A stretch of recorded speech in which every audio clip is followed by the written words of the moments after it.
Is the world on fire? There's something that's happening all over the country, and it's even spilling into other parts of the world. We see it on the news, on social media, it's everywhere. Shootings, violence, unrest, chaos, despicable and violent fighting. It just seems like there's a lot of very angry people. The police offer some help, but even the police are often targets of anger and hatred as well. And let's face it, police in the eyes of many are just not respected figures anymore. Granted, bad cops have largely contributed to that, but stop the press on that one. Even if there really aren't as many bad cops as there are good cops, and I happen to think that's closer to the truth, the media has made it appear that bad cops are not the exception. They're the rule. From schools to shopping malls, retail grocery stores to parades and festivals, inside of state fairs and during other events, you can't even call it a zoo anymore. Even zoos have much more order and calm than all of this that's going on all around us. But beyond any of that, it's the level of anger that should disturb us the most. A simple overcooked hamburger or getting an order wrong at a fast food restaurant, it's become a reason to lash out in a violent tirade, terrorize other customers and staff in ways that are almost unimaginable. But why is it happening, and how do we fix it? Where is all this anger coming from, and why the intensity of it? At some point, it's got to end. Because if it doesn't, it only gets worse. There'll become a point where there is no going back to the way things were. This might well become the new normal. It could become like a disease without a cure. Once it's there, all you can do is deal with it. One thought that I have, and it's a political one, is that as a people, we've been largely polarized. I mean, politicians and honestly, mostly Democrats, they've engaged in a constant campaign to divide people from all walks of life and pit them all against each other. It's whites versus blacks. It's blacks versus Asians, rich versus the poor, gay versus the straight, trans versus, well, you get the idea. Everyone hates everyone.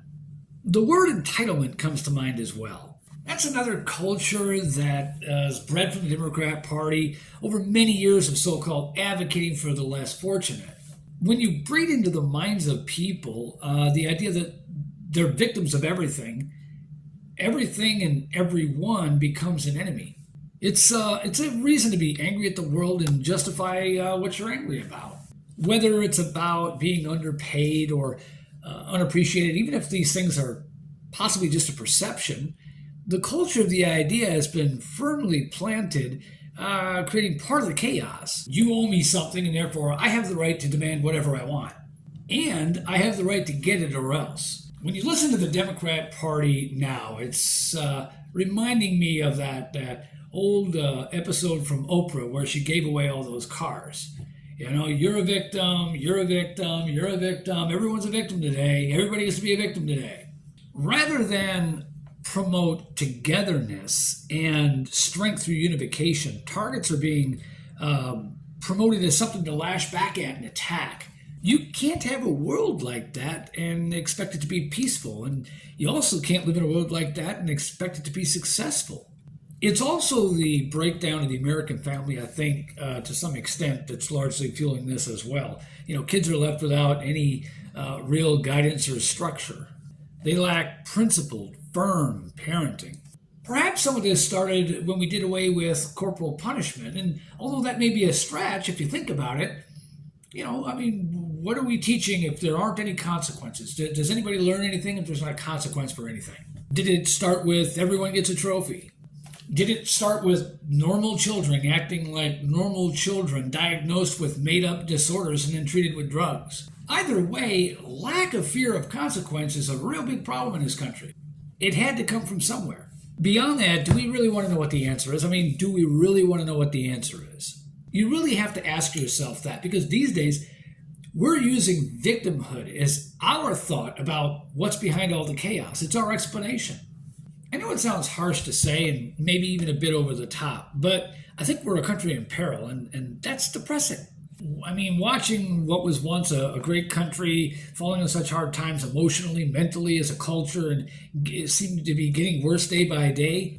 Watching people lose a sense of personal pride, of patriotism, of unity, who believe that opportunity doesn't exist for them. That's depressing. But again, how do you fix it? I think part of the answer is recognizing the problem. Also recognizing who's causing it. And then ask ourselves, why are they doing it, and be honest about the answer. As a nation, we can only survive and prosper if we want to. But in order to do that, we have to allow ourselves to not be divided as people and to actually seek the truth. Are we all victims? Is our anger justified? Is the world actually unjust and unfair? No one has a chance. Or is that simply what we've been led to believe?